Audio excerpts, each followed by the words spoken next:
السلام عليكم ورحمة الله وبركاته حامدا ومصليا ما بعد فأعوذ بالله من الشيطان الرجيم لا تقنطوا من رحمة الله সম্মানিত শ্রোতাবৃন্দ যারা আমাকে দেশ এবং প্রবাস থেকে দেখছেন সকলকে জানাচ্ছি আন্তরিক শুভেচ্ছা ও মোবারকবাদ।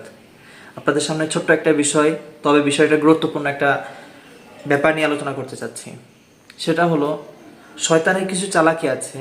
সেই চালাকির মধ্যে অন্যতম একটা চালাকি হলো আমরা যখন নিজেদের ব্যাপারে হতাশ হই বা বিব্রত হয়ে পড়ি, তখন শয়তান এই জায়গাটাতে নিয়ে কাজ করে এবং আমাদেরকে প্রচুর পরিমাণে ধোঁকা দিতে থাকে এবং আল্লাহ তাআলা থেকে বড় একটা সম্পর্ক দূরে নিয়ে চলে যায়। কারণ শয়তান জানে কখন কাজ করলে, কখন ধোঁকা দিলে এই ধোঁকাটা বেশি ফলপ্রসূ হবে। মনে করেন রমাদান মাস চলছে, কেউ রোজা রেখেছে কিন্তু নামাজ পড়ছে না, তো শয়তান তার কাছে যাবে, আরে তুমি রোজা রাখছো, নামাজ পড়ো না, রোজার কোনো দাম আছে? আবার মনে করেন কেউ রোজা রাখছে না, নামাজ পড়ছে রমজান মাসে, তাকে বলো, শয়তান তার কাছে যেয়ে বলবে, আরে তুমি নামাজ পড়ো, রোজা রাখো না, রমজান মাস চলে। তো ব্যক্তি ধোঁকায় পড়ে যায়, তার নামাজ ছেড়ে দিচ্ছে, রোজা ছেড়ে দিচ্ছে। তার মানে এটা হলো শয়তানের চরম একটা ধোঁকা। কিন্তু ব্যক্তি যদি নামাজ পড়তো, হয়তো রোজা রাখার সুযোগ হয়ে যেত, রমাদানে সিয়াম সাধনা করছে, তার নামাজ পড়ার সুযোগ হয়ে যেত অটোমেটিকলি, কিন্তু শয়তান তাকে দুটা থেকে মুখ ফিরিয়ে নিল। ঠিক একইভাবে মনে করেন যে একজন অফিসে চাকরি করে, সে একদিন যেতে 9টায় তার অফিস শুরু হয়, সে ঘুম থেকে উঠেছে 9টার সময়, 10টার সময় পৌঁছতে পেরেছে। এখন অফিসের বসের থেকে সে লুকাইতে চাচ্ছে, কারণ তার বস তাকে বকা দিবে। একটা ছাত্র টিচারের সাথে পড়া প্রস্তুত করে নাই, অথবা দুষ্টুমি করেছে, বিচারে গিয়েছে টিচারের কাছে, এখন তার টিচার তাকে বকা দিবে বা তাকে বেত্রাঘাত করবে, এই ভয়ে সে স্কুলে যাওয়াই বন্ধ করে দিয়েছে। ব্যাপারটা কি আসলেই যৌক্তিক কিনা?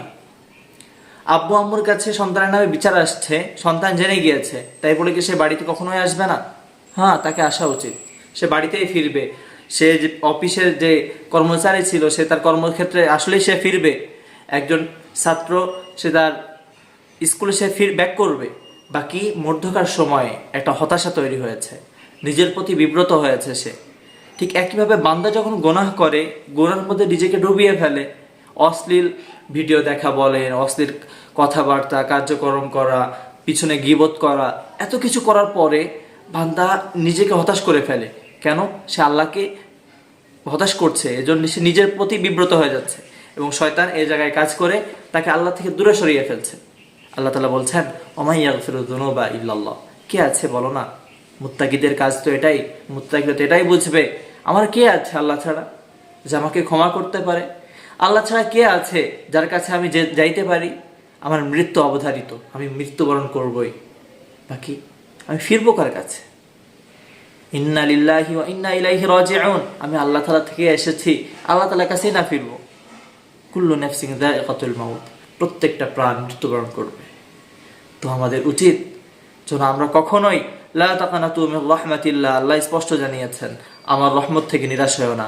যারা গুনাহ করেছেন, গুনাহে নিজেকে ডুবিয়ে রেখেছিলেন, কাম ব্যাক করেন, ফিরে আসেন রবের দিকে, আল্লাহর জন্য, নিজের জন্য, নিজের ভালোর জন্য, নিজের পরবর্তী সময় জান্নাতের জন্য। সবাই সুস্থ থাকবেন, ভালো থাকবেন। আশা করি বিষয়টা আমি বুঝাইতে পেরেছি। আসসালামু আলাইকুম।